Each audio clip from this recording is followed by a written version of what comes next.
রাজ্জাক বিন ইউসুফ উনি একটা ভূমিদস্যু। আব্দুর রাজ্জাক বিন ইউসুফ মাদ্রাসা মসজিদের নামে জোর করে জমি দখল করছে। তাইলে রাজ্জাক বিন ইউসুফ উনি একজন নামি দামি আলেম হইয়া যদি এই রকমের জঘন্য কাজগুলি করে, জঘন্য কাজ করতেছে, এটি মেনে নেওয়ার মতো না। আমরা গ্রামবাসী অতি ধৈর্যশীল থাকায় এখন পর্যন্ত হুজুরে আমরা কিছু করি নাই। আমরা কোন দিকে গেছি? আমরা হুজুরের মায়ের উল্টা খাইছি জমির মালিক হইয়া। আমাদের কাছে আব্দুর রাজ্জাক বিন ইউসুফের কোনো সম্মান নাই। আব্দুর রাজ্জাক বিন ইউসুফ মাদ্রাসা মসজিদের নামে জোর করে জমি দখল করছে আমাদের এলাকায়। তো ওই এলাকায় জমি দখল করার সময় আমরা জমিনে বাধা দেই। এই বাধা না মেনে সে জোরপূর্বক সন্ত্রাসী দিয়ে জমি দখল করে নেয় এবং আমার 46.22 জমি সে জোর করে দখল করে। আমি বিজ্ঞ আদালতে এর বিরুদ্ধে মামলা করি। সেই মামলার ইজারে আজ পিবিআই তদন্ত করে রিপোর্ট দেয়। রিপোর্টের পরিপ্রেক্ষিতে আদালত আজ রায় দিয়েছে, এদের বিরুদ্ধে ওয়ারেন্ট জারি করেছে। উনি মাদ্রাসা জামিয়া সালাফিয়া মাদ্রাসা এবং নিব্রাস কোম্পানির নামে জমি দখল করছে।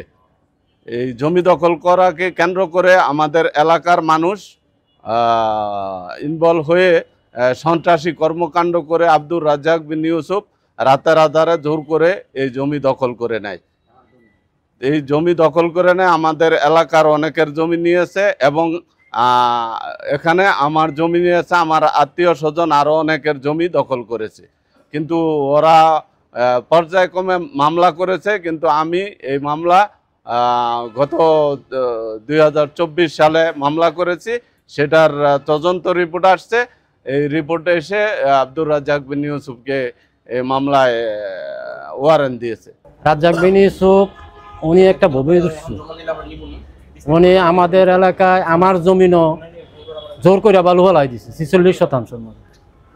এরমের অনেকেরই আমার ব্যবসা চাকো অনেকের জমিন জোর করে বালু হয়ে ফেলাইতেছে, জোর করে বারাটা সন্ত্রাসী দিয়া জমি দখল করে দখল করে নেয়। এই হলো উনির অবস্থা। উনি হইলো একটা আলেম নামে একটা এই ধর্ম ব্যবসায়ী।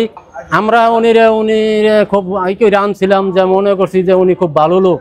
আমরা কৃষক সবক হাবিজি মাদ্রাসার মাঝে 300-4% জায়গা ওয়াকফিতে করে দিয়েছে আমার ব্যবসা ছাড়া। এই কৃষক সবক হাবিজি মাদ্রাসার জমিন উনি জোর করে দখল করে নিছে। আমগো সামাজিক মসজিদ যেটা এটাও দখল করে নিছে। আমগো এই সামাজিক মসজিদকে উনি বেদখল দিছে। এই বললে আমরা এই বিজ্ঞ আদালত নানগঞ্জ বিজ্ঞ আদালতে আমরা মামলাও দিছি। মামলা দিয়ে উনির লাগে আমরা পারি না, কারণ উনির অনেক টাকার পূজা উনির। কারণ বিভিন্ন মানুষ উনির দান দক্ষিণা করে টাকা দেয়। আমরা তো গরিব মানুষ, আমরা তো এই অর্থ আমরা ব্যয় করতে পারি না। কারণ আমরা বিজ্ঞ আদালতের কাছে বা আমরা বাংলাদেশ সরকারের কাছে, আমরা আইনজীবীদের কাছে আমরা সুষ্ঠু বিচার আমরা প্রার্থনা করি। আমার যে বাদী আজকে উনি খুবই সহজ সরল একজন ব্যক্তি। ওনার এই সম্পত্তি আজকে যে আসামিরা আমাদের আব্দুর রাজ্জাক বিন ইউসুফ এবং ওনার পুত্র সহ আমরা 14 জনের নামে মামলা করি বিজ্ঞ আদালতে। বিজ্ঞ আদালত আমাদের কাগজপত্র পর্যন্ত না আনতে এই মামলাটা পিবিআইতে প্রেরণ করে এবং পিবিআই এই দীর্ঘ তদন্তের ফলে এই মামলাটা সত্য বলে প্রমাণিত হয়ে একটা প্রতিবেদন দাখিল করে। বিজ্ঞ আদালতে আমরা এই প্রতিবেদনটা শুনানি অন্তে বিজ্ঞ আদালত সবার বিরুদ্ধে সমন ইস্যু করে। আজকে সমন ফেরতটা যথাযথভাবে জারি হয়ে আসছে। এই মূল যে আজকে আসামি উনি হচ্ছে একজন এলাকার চিহ্নিত ভূমিদস্যু। আমার এই বাদীকে বিভিন্নভাবে হয়রানি করতেছে শুধুমাত্র দুইটা দলিল মাধ্যমে, 6223 এবং 6222। এই দুইটা দলিল সৃজিত। এই দুইটা দলিল সৃজিতের মাধ্যমে চৌহদ্দি পরিবর্তন করে আমার যে বাদী ওনার কয়কৃত এবং প্রত্যেক ওয়ারি সূত্রে সম্পত্তিটা ভোগ দখল করার চেষ্টা করতেছে। শুধুমাত্র বিভিন্নভাবে আমরা এটা পত্রিকার মাধ্যমে এবং বিভিন্ন মাধ্যমে দেশবাসীকে জানাতে চাই, শুধুমাত্র এই চিহ্নিত ভূমিদস্যুরা বিগত ফেসিস সরকারের আমলে বিভিন্নভাবে আমাদের নির্যাতন করেছে, এখনও সেই পায়তারা করে যাচ্ছে। আমরা এর সুষ্ঠু বিচার চাই। আজকে বিজ্ঞ আদালতে সমনপ্রাপ্ত 6 জন আসামি সারেন্ডার দিয়েছিল এবং বিজ্ঞ আদালত সন্তুষ্ট হয়ে ওনাদের জামিন দিয়েছে। কিন্তু মূল যে অ্যাকিউজড যে মূল 4 জন আসামি এজাহারভুক্ত আরজির 1 থেকে 4 তাদের বিরুদ্ধে তারা কোনো পদক্ষেপ না নেওয়াতে তাদের বিরুদ্ধে ওয়ারেন্ট হয়েছে।